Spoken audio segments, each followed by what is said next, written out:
Radio Publique Africaine.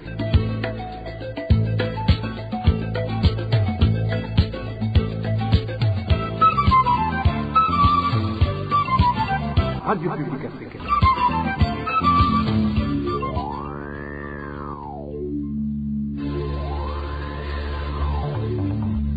C'est le moment de suivre le journal parlé en français.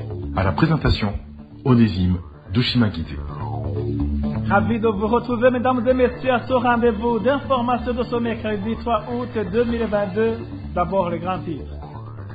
Angeline Ndayishimiye, épouse du président burundais, serait derrière la société Prestige qui exerce depuis un certain temps le commerce frauduleux du carburant en complicité avec un ressortissant rwandais qui serait le fils de ce président, Juvenal Habyarimana. Au sommaire également, grogne au sein des habitants de la commune Mugamba en province de Bururi. Ils ne comprennent pas pourquoi ils se prennent totalement en charge en cas de contamination de la Covid-19. Au cours de cette édition, nous vous parlerons également des inquiétudes au sein des réfugiés burundais se trouvant en Tanzanie à propos de l'envoi d'un groupe de réfugiés pour s'enquérir de la situation sécuritaire au Burundi dans le programme Go Industry Come and Tell. Voilà pour le sommaire. Ouvrons cette édition sur la page de gouvernance. C'est le dossier qui semble bloqué et ce sur tous les plans, que ce soit sur le plan judiciaire et administratif. Cela s'explique par les magouilles qui caractérisent ce dossier depuis l'arrestation de l'ancien directeur de Kira Hospital, le docteur Christophe Sahabo, au début du mois d'avril. Éloge divers et méchants pour les détails. Cela va faire plus de 4 mois que la crise au sein de l'hôpital Kira a été déclenchée par le service national de renseignement burundais et Charles Ndagijimana, qui est l'actuel administrateur directeur général de la Sokabo et président du conseil d'administration de l'hôpital Kira. Malgré les accusations contre l'ancien directeur Christophe Sahabo de mauvaise gestion ou de gestion opaque de l'actionnariat, des informations qui filtrent indiquent qu'un investissement de 10 millions de dollars est l'élément central à l'origine de cette crise. Son montant constituait un financement destiné au développement et à la croissance de l'hôpital Kira et allait être donné par un investisseur suisse. D'après nos sources, certains hauts dignitaires burundais qui ont téléguidé Charles Ndagijimana visaient de détourner cette cagnotte au moment où l'argent allait être transféré à la banque centrale. Vous saurez que le général Gabriel Nizigama alias Tibia, l'actuel chef de cabinet civil du président de la République, également parenté de Charles Ndagijimana et qui lui a été son parrain de mariage, est cité comme avoir été derrière le plan. Nos sources révèlent également que l'arrestation de Christophe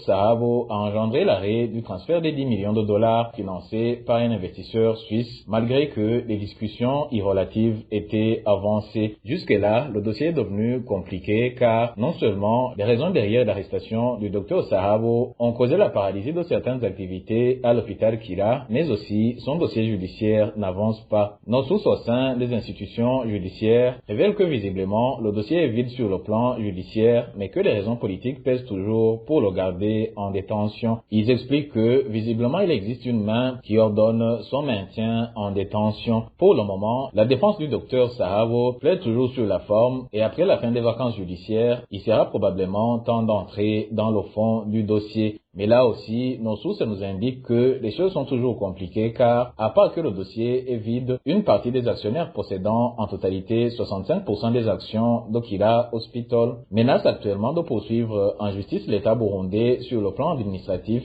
suite aux violations graves des règles dans la gestion de l'hôpital Kira. Je vous le disais en titre, Angeline Ndayishimiye, épouse du président burundais en actionnariat avec un ressortissant rwandais qui serait le fils de ce président Juvenal Habyarimana, serait derrière la société Prestige qui exerce depuis un certain temps le commerce frauduleux du carburant. Le point avec Josiane Mouzanez. La société Prestige est le nouveau visage aux usages peu orthodoxes dans le secteur pétrolier burundi. Son statut d'importateur lui donne accès aux devises de la Banque centrale, la BRB. Sauf que, selon des sources fiables, les produits pétroliers importés sont immédiatement détournés au profit du marché congolais où les produits génèrent plus de profit car vendus en billets verts, le dollar. Les quantités acheminées en République démocratique du Congo partiraient par deux principales voies, le lac Tanganyika dans des bateaux à destination du port de Kalemi et les postes frontaliers burundo-congolais qui sont ouverts clandestinement par des gardes en odeur de sainteté, des informations confirmées par plusieurs sources au port de Bujumbura, ainsi qu'à l'Office burundais des recettes, des sources qui affirment que l'identité des patrons de la société Prestige reste un mystère. Néanmoins, une source haut placée au sein de l'administration Ndayishimiye affirme sans risque de se tromper que la première dame, Angeline Ndayishimiye, serait la patronne de la société Prestige en actionnariat avec un ressortissant rwandais basé à Paris. Ce dernier serait le fils de l'ancien président rwandais Juvenal Habyarimana. Selon toujours notre source, nous n'avons pas pu joindre le porte-parole de la présidence pour de plus amples éclaircissements. Parallèlement à ce détournement du carburant burundais au profit du marché congolais, dans nos éditions ultérieures, nous reviendrons sur la déstabilisation de la société Interpétrole par les pratiques de la société Prestige. Merci à toi, Josiane Mouzaneza. Nous avons contacté sans succès le porte-parole du président Évariste Ndayishimiye pour commentaire. Toujours au chapitre gouvernance, l'opérationnalisation de la nouvelle politique salariale n'a pas eu lieu comme promis par le gouvernement. Alors que le gouvernement avait promis de mettre en application la politique avec la fin du mois dernier de juillet, certains fonctionnaires de l'État grognent que ce n'a pas été le cas. Le détail avec Marie-Ange Ilakoz.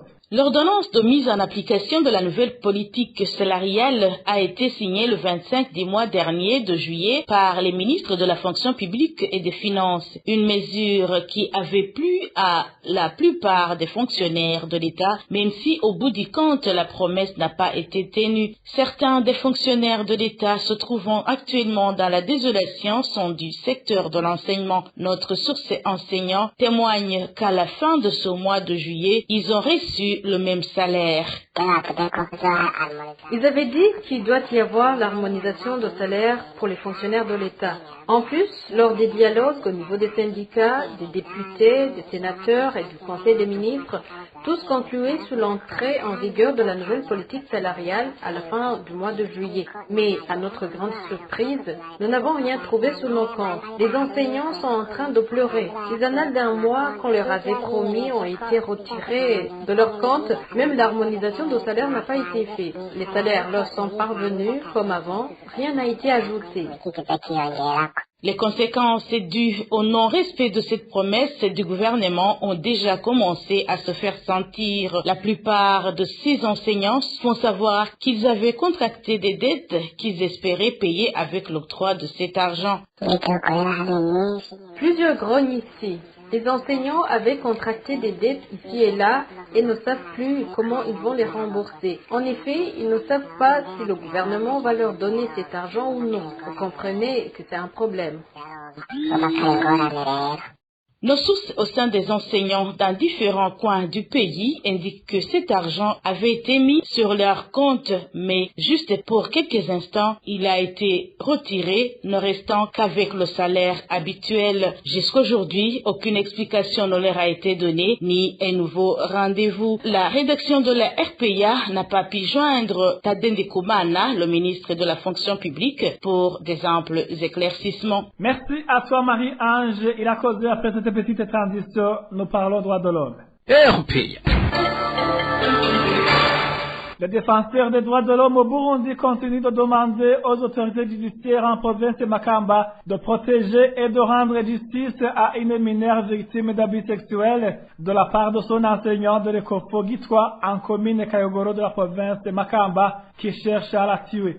L'association chrétienne pour l'abolition de la torture à Kate Burundi interpelle le procureur de la République en province de Makamba de prendre en main le dossier de l'enseignant Uchuminakis afin qu'il soit puni conformément à la loi. Suivez plutôt Augustin Nimouona, le chargé de la communication au sein de la Kate Burundi. Nous avons appris qu'un enseignant de l'école fondamentale de Gitwa en commune Kayogoro de la province de Makamba et qui est connu sous le nom de Nakis Buchumi a abusé sexuellement et engrossé son élève mineur de 16 ans et qui par après a voulu l'assassiner. Le présumé auteur a été arrêté et emprisonné au commissariat de la police de Makamba, mais des sources dans la localité disent qu'il serait en passe d'être relaxé sur pression des responsables des partis au pouvoir dans cette province. Et le cas de Burundi demande d'abord que l'intégrité physique de cet adolescent soit préservée, puisque nous apprenons que des menaces de mort planeraient sur elle s'il arrive que le bourreau soit sorti de la prison. Donc, le procureur de la République en province de Makamba devrait prendre en main ce dossier de cette mineure qui a été agressée sexuellement. Et la CAT Burundi condamne avec énergie ce genre de comportement où ceux qui sont censés éduquer les enfants du pays sont eux-mêmes qui les entraînent dans de pareilles situations. Et la CAT Burundi demande que ce soi-disant éducateur qui a rompu avec sa mission première soit sévèrement puni conformément à la loi afin que sa condamnation puisse servir d'exemple pour d'autres qui tenteraient de faire ce qu'il a fait. C'était Augustin Nimubona, le chargé de la communication au sein de la CAT Burundi. De Makamba Cap sur Bujumbura, où l'on parle des conditions déplorables dans lesquelles sont détenus les combattants du mouvement Red Tabara à la prison centrale de Mpimba. Pour l'action décrétée pour l'abolition de la torture à CAT Burundi, ces conditions constituent un acte de torture. Maître Jean-Claude Ntiburumunsi lance un appel à la ministre de la Justice d'agir pour arrêter ce traitement inhumain et d'en punir les responsables, à commencer par le directeur de cette maison carcérale. Suivez plutôt Maître Jean-Claude Ntiburumunsi, chargé du département juridique au sein de la CAT Burundi. La manière dont les détenus accusés d'appartenir au mouvement rebelle Red Tabara sont traités à la prison est constitutif d'actes de torture à notre sens. Cet isolement ne trouve aucune justification si on se réfère au droit positif burundais, en reculant sur le code de procédure pénale ou la loi sur le régime pénitentiaire du Burundi. Nous disons ceci car le dossier de ces prévenus n'est plus à l'étape de l'instruction préjudicielle. Il n'y a donc pas d'enquête en cours. Le ministère public a saisi la juridiction de jugement pour être traité quant au fond. À la CAT Burundi, nous concluons donc sans aucune ambiguïté qu'il s'agit d'actes de torture qui ont pour objectif de les punir de leur appartenance au mouvement Red Tabara. Cet ajustement des agents de l'État est contraire à la loi ou les conventions internationales que le Burundi a ratifiées, à savoir la Convention contre la torture, la Charte africaine des droits de l'homme et des peuples et le Code pénal burundais. Nous demandons donc avec insistance au gouvernement du Burundi, si je m'adresse plus précisément à la ministre de la Justice, de ne pas continuer à faire sourde d'oreille et sortir de l'inertie, emprisonner ses victimes dans la légalité et punir sévèrement les auteurs de ces actes de torture. Le directeur de la prison de Mpimba est le premier responsable de ces actes barbares. Le secrétaire général du parti CNDD-FDD s'en prend aux organisations de défense des droits de l'homme quant aux allégations selon lesquelles les Imbonerakure sont cités dans les actes de violation des droits humains. Lors des cérémonies de commémoration du 7e anniversaire de l'assassinat du général Adolphe Nshimirimana ce mardi, Révérien Ndikuriyo a qualifié ces défenseurs des droits de l'homme des gens qui ont perdu la tête. Suivez Révérien Ndikuriyo. Ces soi-disant défenseurs des droits humains internationaux n'ont pas à vous inquiéter. Certains sont des gens ayant perdu la tête. La plupart sont des vieillards qui ne se sont jamais mariés et qui n'ont pas eu d'enfants. Et puis ils viennent nous dire comment éduquer les nôtres, s'ils s'occupent de leurs et s'ils n'en ont pas gare à eux. Ce n'est pas normal qu'ils viennent nous imposer leur ordre. Révérien Ndikuriyo a de nouveau réaffirmé que durant les 17 ans que le CNDD-FDD est au pouvoir, qu'il tue toutes les personnes qui tentent de perturber la sécurité. Suivez encore une fois Révérien Ndikuriyo. Nous venons de passer 17 ans au pouvoir. Quiconque veut allumer le feu, nous l'éteignons immédiatement. Et c'est aussi un honneur. Celui qui tente de se soulever, nous le maîtrisons directement. Et certains pensent que pour éteindre le feu, nous devons nécessairement utiliser de l'eau. C'est faux. Sachez simplement que toute personne qui tente de perturber la sécurité, nous l'éliminons. N'hésitez pas à assumer cela. Quand quelqu'un veut perturber la sécurité des milliers de gens, les autres ont mal géré le pays et des milliers de gens ont péri. Mais pour nous, à chaque tentative, il y a une réaction immédiate. C'était Révérien Ndikuriyo, le secrétaire général du parti CNDD-FDD. Après cette petite pause, nous parlons au centre. Je vous le disais en titre, certains habitants de la commune Mugamba en province de Bururi ne comprennent pas pourquoi les malades de la Covid-19 sont obligés de payer les médicaments et les administrer. Ces habitants de Mugamba demandent au gouvernement de disponibiliser une quantité suffisante de ces médicaments. Emile Nibasumba pour les détails. twe twahora twumva bavuga ko umuti wa corona utagurishwa amafaranga bakurungitse kuri farumasi suku. Cet habitant de la commune Mugamba de la province de Bururi indique qu'il a un proche qui a été testé positif à la Covid-19 au centre de santé de Muramba. On lui a prescrit l'ivermectine, la vitamine C, le zinc et d'autres médicaments, mais trouver de l'argent pour acheter ces médicaments n'est toujours pas facile. Ici dans la commune Mugamba, nous avons un énorme problème. Il y a des personnes qui sont testées positives ces derniers jours, mais on ne donne pas de médicaments. On vous fait une ordonnance et on vous envoie à la pharmacie. Si vous n'avez pas d'argent pour acheter les médicaments, vous rentrez à la maison. Vous comprenez qu'il y a un problème. Le problème de trouver des moyens pour acheter les médicaments s'observe chez les patients, alors que le gouvernement burundais reçoit régulièrement de l'aide liée à la riposte contre la Covid-19. L'un des derniers financements a été approuvé par la Banque mondiale en décembre 2021. Elle a approuvé un don de 60 millions de dollars américains pour l'achat des médicaments et d'autres matériels. Au cours de la réunion de mardi de la semaine écoulée, la ministre de la Santé publique, Sylvie Nzeimana, a également précisé qu'il y avait des médicaments suffisants dans le stock et que les médicaments pour les malades de la Covid-19 sont gratuits dans tout le pays. Merci à toi, Emile Nibasumba. Je vous le disais en titre, l'envoi d'un groupe de réfugiés burundais pour s'enquérir de la situation sécuritaire au Burundi inquiète les réfugiés se trouvant en Tanzanie. Non seulement le groupe envoyé dans ce programme Go and See, Come and Tell n'a pas été choisi par les réfugiés eux-mêmes, mais aussi ces derniers en font une lecture de continuité du projet de la Tanzanie de les rapatrier de force. Le point avec Eric Nyonzima. Ils sont au nombre de 14 les réfugiés burundais qui ont été envoyés au Burundi pour s'enquérir de la situation sécuritaire et retourner informer les réfugiés restés dans les camps en Tanzanie. Ce programme est appelé en anglais Go and See, Come to Tell. 9 de ce groupe sont du camp de Duta et 5 autres du camp de Nyarugusu. Nos sources dans ces camps de réfugiés indiquent que ce groupe de réfugiés était accompagné par les responsables adjoints des 10 camps, les représentants du HCR et les représentants du gouvernement tanzanien. Les réfugiés burundais en Tanzanie sont inquiétés par cette opération. Ils estiment qu'elle ne vise qu'à les rapatrier de force alors qu'ils ne se sentent pas encore rassurés pour rentrer. Ce réfugié de Nyarugusu raconte. Cette opération menée par le gouvernement tanzanien, celui du Burundi et le HCR nous inquiète beaucoup et nous fait très peur, car nous avons à maintes reprises expliqué que notre sécurité est toujours menacée au Burundi, mais ils ne veulent pas entendre ça. Ici, nous avons beaucoup de cas de réfugiés qui reviennent au camp après un court séjour au pays, car ils sont toujours persécutés. Il y a également ceux qui sont morts une fois retournés au pays. Qu'est-ce qui se cache réellement derrière cette opération? Autre fait qui inquiète ces réfugiés burundais, c'est qu'ils n'ont pas eu le droit de choisir ceux qui peuvent les représenter dans cette mission. Ils ont été surpris et choqués de trouver sur la liste des personnes qui ont été citées dans des actes de persécution des réfugiés. Ce que le responsable du camp a fait est très inquiétant car il a mis sur la liste certains gens qui collaboreraient avec le gouvernement burundais des Imbonerakure et ils sont souvent pointés du doigt dans les actes de persécution des réfugiés. Pourquoi ils ne nous ont pas laissé l'opportunité de choisir nous-mêmes ceux qui vont être envoyés? Ils ne nous ont pas consultés pour le choix. Nous dénonçons cette activité.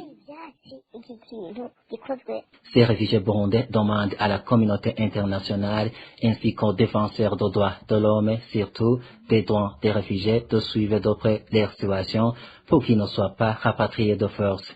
Pour rappel, Soudim Kibasi, commissaire chargé des questions des réfugiés en Tanzanie, a déjà donné un délai d'une année maximum aux réfugiés burundais pour rentrer chez eux au Burundi. C'est à compter à partir du 7 juin de cette année. Parlant toujours de réfugiés burundais, les réfugiés albinos du camp de Nakivale situé en Ouganda, crient au secours. En prise de difficulté à se nourrir suite à la diminution de l'aide du HCR, ces albinos ont beaucoup de problèmes et de maladies de peau, surtout en cette période du soleil accablant. Le détail avec Eroge Kwizera. Ces Burundais albinos du camp de Nakivale bénéficient, comme les autres réfugiés, d'une aide de 13 000 shillings seulement par mois. Selon notre source, ils ont des difficultés puisqu'ils ne peuvent pas survivre avec uniquement son montant et qu'ils ne peuvent pas travailler à cause du soleil accablant de cette période.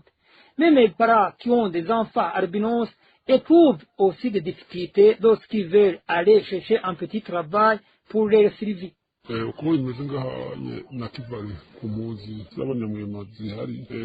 réfugiés albinos avons plusieurs problèmes. Le premier est celui de la pauvreté. Nous sommes vraiment très pauvres parce que nous ne travaillons pas. Les parents qui ont des enfants albinos s'inquiètent beaucoup de la sécurité de leurs enfants. Ils veillent tout le temps sur eux et cela fait que ces familles des albinos soient très pauvres. Concernant les albinos adultes, leur situation se complique davantage. Nombreux n'étudient pas, les autres restent à la maison à cause du soleil.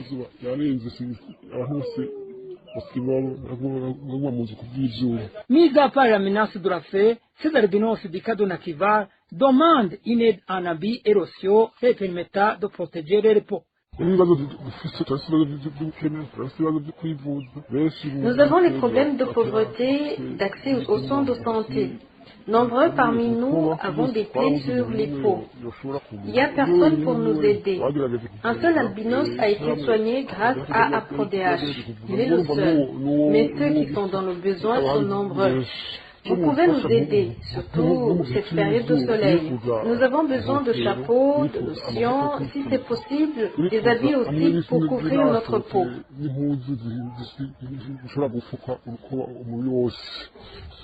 Au cas de Nakivar, les albinos sont estimés à 30 familles. Ils ont été rassemblés dans un même endroit pour leur sécurité. Ces albinos ont créé une association appelée Refugees with Albinism Association. Merci à toi aussi, Eloge Cuisé. La dernière nouvelle de cette édition, c'est une grande joie au sein des commerçants et consommateurs de la viande dans différentes provinces du pays. Pour cause, l'abattage d'animaux domestiques ruminants tels que le bovin, les chèvres et les moutons a repris ce mercredi 3 août. Une activité suspendue depuis l'apparition de la fièvre de la vallée du Rift. Le département de l'agriculture et de l'élevage exige toutefois le strict respect des prix de la viande tel que fixé avant l'apparition de cette maladie. Le point avec Emmanuel Nyungeko. Des vaches, chèvres et moutons ont été abattus en grand nombre à l'abattoir de la municipalité de Bujumbura le matin de ce mercredi. Beaucoup de gens y étaient aussi présents pour être approvisionnés en viande. En province de Gitega, la capitale économique, la population indique que non seulement elle avait envie de consommer encore une fois de la viande, mais aussi certains ménages qui se servaient de leur bétail en revendant pour subvenir à leurs besoins connaissaient déjà une extrême pauvreté. C'est une grande joie chez les consommateurs de la viande, surtout chez les éleveurs qui se trouvaient dans une pauvreté sans précédent et qui ne parvenaient plus à faire survivre leur famille. Ils se rabattaient en fait à la vente de leur bétail, mais ce n'était plus le cas avec cette longue échéance de la mesure. Donc, les commerçants du bétail et les vendeurs de la viande vivaient dans une pauvreté sans nous. Avec cette carence de la viande et de ces bétails, toutes les personnes se contentaient de consommer celle du porc malgré elles. La situation était similaire dans la ville de Rumonge. Beaucoup de gens sont allés à l'abattoir tout ce mercredi pour acheter de la viande.